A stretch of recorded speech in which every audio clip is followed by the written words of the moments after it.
All night party. All night parties last how long? All night! All night party. All night party. All night parties last how long? All night! All night party. All night party. All night parties last how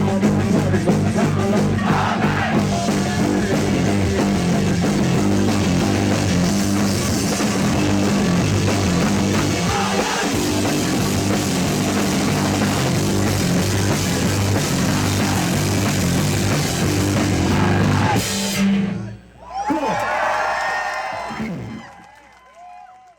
night! From 2005 to 2020, Baltimore's music scene rose from near obscurity to being named by Rolling Stone magazine as the best in the nation. Bands who got their start playing derelict warehouses and DIY spaces now sell out large clubs and theaters across the country. Along the way, the music may have changed, but the ethos is the same. Seattle in the early 90s, you had grunge. New York in the early 2000s, post-punk. But the beauty of Baltimore is there is no genre tying everyone together. There's not a sonic through line in this town. Within the past 15 years, you have seen some of the most amazing and talented artists come out of Baltimore that have been able to storm across the country, across the globe. There was no singular way you had to be. There was no one way you had to be successful. There was no one track to it. I've always thought that Baltimore scene was really cool because nothing seems like it's copying each other. Everything seems like it kind of exists in its own universe. It seems like it's a place people come to make music that's bold and different. In the mid-2000s, a new generation of artists and musicians arrives in Baltimore. Back in 2005, the only scene that existed for us was the Baltimore Club scene. Baltimore Club music is probably one of the most homegrown components of our city. It was a mix between Miami bass, Chicago house, with a very Baltimore street feel. Do it!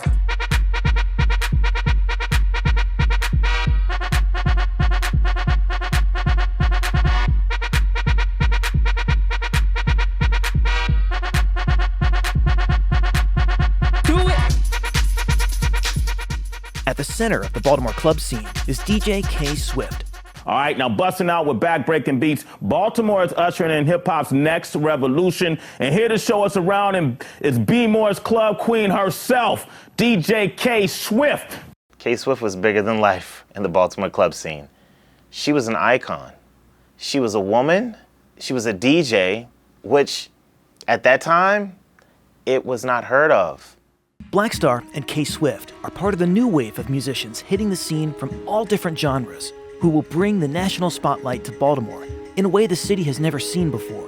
One of the first bands to break is the dream pop duo Beach House. When we were starting the band, we had these 4-track demos and we gave them to people because we were trying to start a band. And both people kind of said the same thing, which was just well, I'm kind of busy, I don't really want to do it. So I wonder if we had been in New York, if we had done that, I wonder if we would have assembled a band because everyone's just yeah, I'll be in a band. There's no overachieving here, you know? Yeah, no overachieving. There's no I need a career, stat, you know? Yeah, but that was this crazy defining moment because we were oh, we're the band. At the same time, a group of artists and musicians named Wham City starts putting on experimental performances in warehouses and other DIY spaces. Who's a super successful, but you know can't you get? And his friend is 5 fingers on. There's just one guy in town who's got all of it down. Well, I was making electronic music. There wasn't much to look at other than me pushing buttons and jumping up and down and sweating. On tour, my whole goal was to try to get people to start dancing by the end of the show. Because, you go into a cold room, most people are standing there and it's noise bands, and I go up and I've got Casio beats and stuff. But in Baltimore, the moment I would start playing, people would start dancing hard and or violently. And I didn't know what to do. By 2007, word of Baltimore's music scene is starting to spread, and musicians like Jana Hunter of the band Lower Dens moved to Baltimore to be part of it. I wanted to find a place that had a kind of a more active scene. I went up to Brooklyn and visited some people, and then on tour I went through Baltimore, and it was a lot cheaper, kind of like a little bit more wild, so I moved here. It's nice to have a city that you can grow from venue to venue, and also it never feels too big. People call it Smaltimore for a reason. And musicians who before would have moved away to chase fame decide to stay in Baltimore instead. When I made the decision to sort of go for it in music, I made myself one promise: work with those who will work with you. I started playing when I was about 17. So I felt like by having such a late start in music, it would be smart to work in an environment where I could create on my own in real time as well as learn, because we had some of the best players in the world right here. And I think Baltimore's location plays a huge part of it. You know, we have huge proximity to other great cities like DC, Philadelphia, even upwards to New York or all the way down to Atlanta. We're sort of right in the middle of it all. When you go to DC and you're at a party, the question is like, so what do you do? But in Baltimore, if that question ever comes up, it's like, what are you into? Everybody here is into some esoteric thing. The music scene always felt that same way, that like it was inclusive. Anyone could do it.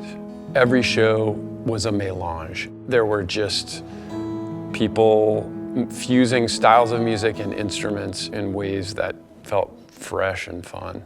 Click clack goes the Mark train over steel tracks. Take a trip out the city. This is where to bring you back. This is where the people at. Life moves rapidly, attracted to the inner city fantasy called Baltimore. Lexington Market at 3 p.m. I'm waiting for the 22 to pull in. Got $1 in my pocket and it's only Wednesday. In 2008, Baltimore's music scene starts getting major recognition. I grew up in Baltimore and then moved away to go to college and wound up working at Rolling Stone, covering music, but keeping an eye on what was happening in Baltimore. And I just kept hearing my colleagues bring up Baltimore bands. And we were talking about the Best of Rock issue, which was in 2008. I threw out, why don't we do Baltimore? I mean, everybody keeps talking about these Baltimore scenes. The Rolling Stone piece really helped put Baltimore on the map. I mean, suddenly a national audience was paying attention to our little town and all of its ragtag venues and diverse array of artists who were putting out some of the best music in the country. That fall, Dan Deacon gathers more than 60 Baltimore musicians to form the Round Robin Tour.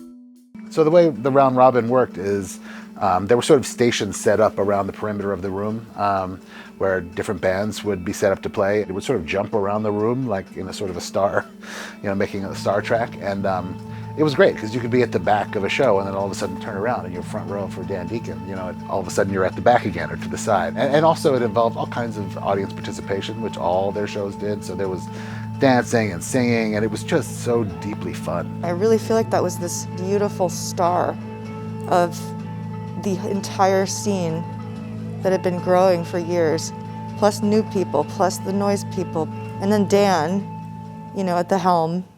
All of a sudden, the Baltimore music scene was exploding. You know, our bands were making headlines. They were headlining some of the biggest festivals in the country.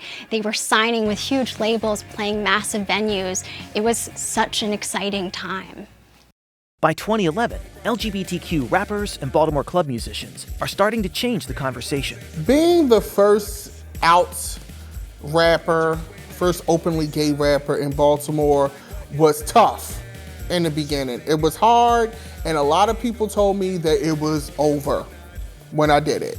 The Baltimore rap scene basically turned their head and left me outside. So I was forced to go to DIY venues and really find other scenes. It forced me to be innovative. Being the first out rapper helped my skill set more than I would have ever imagined. It made me stronger, it made me more resourceful, it made me more talented because I learned so many different skills from being around art students, punks, people who play instruments, theater kids. It taught me a lot. It was the best thing that I could have done, and it was the most challenging thing that I could have done. But it don't really matter who you are and what you ain't. Cause it don't really matter what you can and you can't. Cause it don't really matter what they say or what they think. Somebody call 911. Somebody call 911. Somebody call 911. Somebody call 911.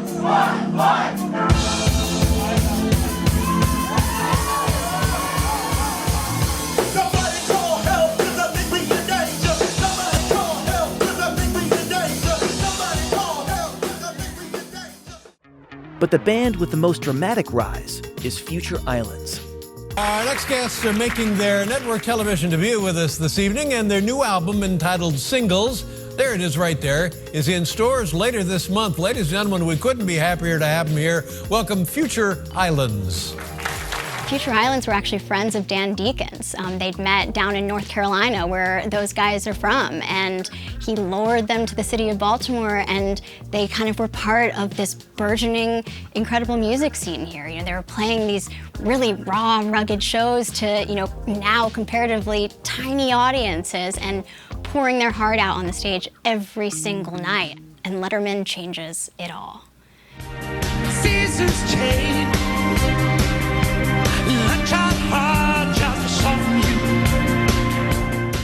Here they are on a stage in New York City, shredding it. You know, Sam is out there beating his chest and pretty much rolling around on the stage, and everyone who's watching has their jaw dropped. Who are these guys, and how do we get more of this? Nice going. How about that? I'll take all of that you got. Future Island. That was wonderful. While bands like Future Islands and Beach House are making headlines, the majority of Baltimore's music scene remains divided along racial lines. In 2015, much of the city rises up in protest of the death of Freddie Gray. A few months later, Jana Hunter from the band Lower Dens writes a controversial op-ed for the site Pitchfork. The purpose was to address the largely unacknowledged fact at that time that there were a lot of opportunities in Baltimore for white musicians because of the systemic racism and corruption and poverty that makes Baltimore affordable.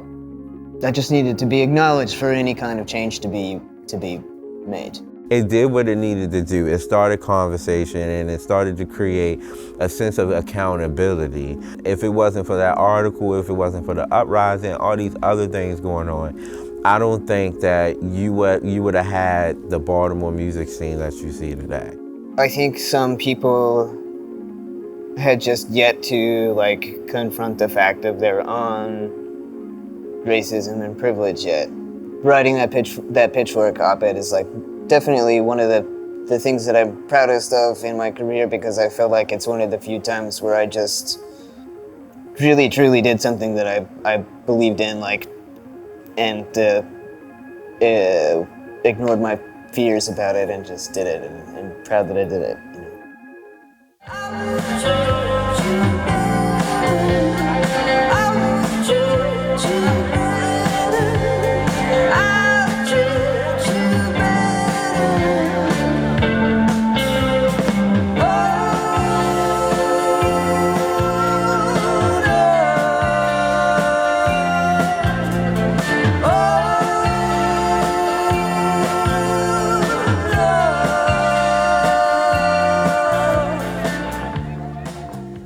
The uprising makes many Baltimore musicians take a hard look at how segregated the Baltimore music scene is and what they can do to make it more diverse. It was a moment of introspection for the Baltimore music scene to realize that perhaps we weren't quite as inclusive as we wanted to think we were. You know, Baltimore was getting a lot of attention, but who was that attention going to? Musicians like Dan Deacon began to look back at their shows and their tours, like the Round Robin Tour, in a whole new light. It wasn't until years later that I realized how non-inclusive it still was. Like, to have all those acts and still, like, I think everyone on the tour was white and didn't think about it at all at the time. And now I look back and it's a very, like, cringy and you know, shameful aspect of that tour.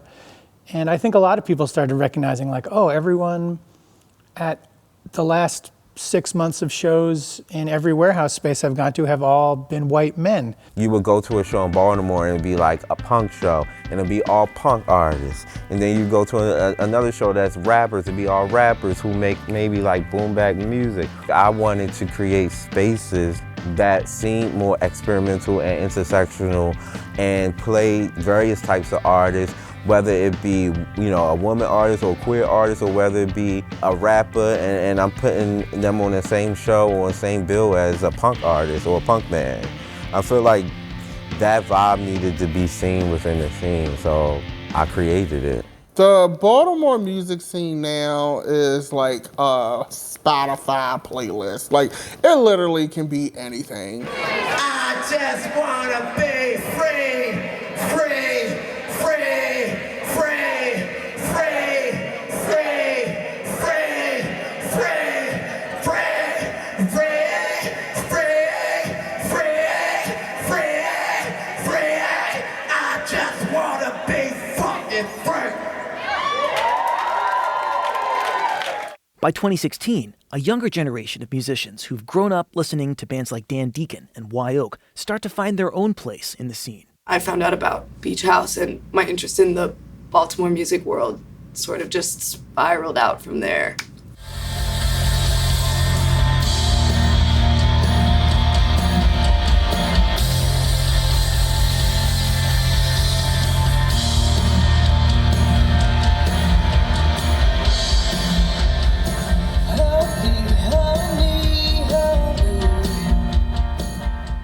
It may have been the first show that Wye Oak played at the 930 Club in DC.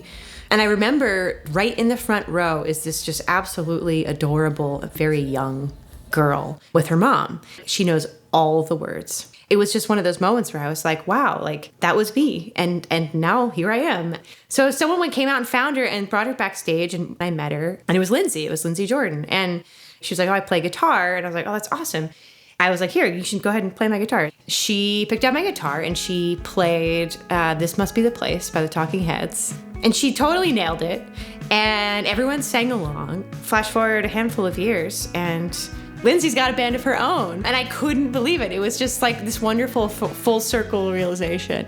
Once I realized my proximity to like such a rich musical like history and scene world, I just got really excited about like kind of getting to go see it for myself, and it also made me feel really optimistic about the prospect of doing it for myself, because I was like, look, there's like so much right here. There's no other place we'd rather be playing. Like, it's so cool to be like, you miss like hometown. So cool that it's sold out. It's so cool that we get to play for an hour.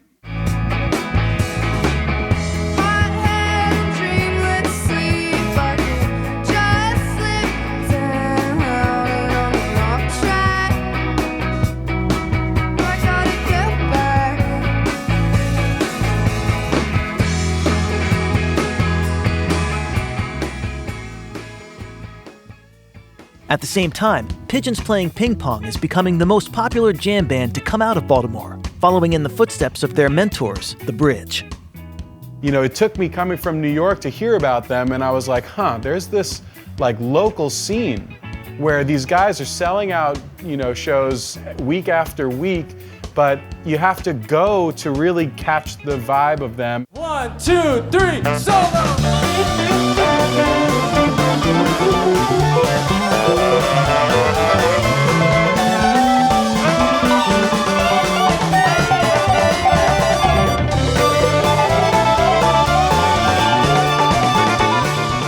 There's always a goal for the band to open for The Bridge and get to know them, and maybe they would take us under their wing, and over time they really became like our Baltimore big brothers. And after years of Baltimore rappers getting signed by major labels and then shelved, the city's hip-hop scene begins to bubble over, with Tate Kobang, JPEG Mafia, and Shordie Shordie becoming the most popular rappers to come out of Baltimore. There's a lot of people that look up to us. Everywhere I go at, they're like, you know the Wye. Like, that's where I'm from. Like, that's the place I'm from. I never thought about it when I was getting music on the radio. Never thought I would go 2 times platinum, ever. I never thought I would sell out venues. I never thought I would do none of that, bro. Like I said, it was a passion from the jump.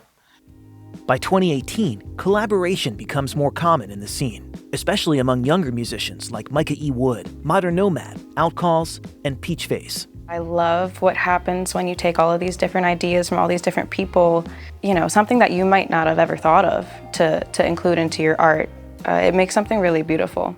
I think moving forward, you're gonna see a lot more Baltimore music artists getting signed to major record labels, touring across the globe, and specifically Black alternative music artists.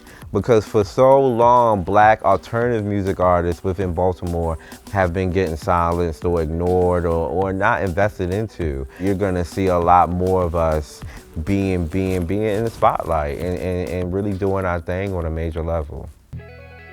You know, even as the city changes, you know, as development happens to neighborhoods, as venues shut down, as new ones open up, there's an energy here that just doesn't exist anywhere else in this country.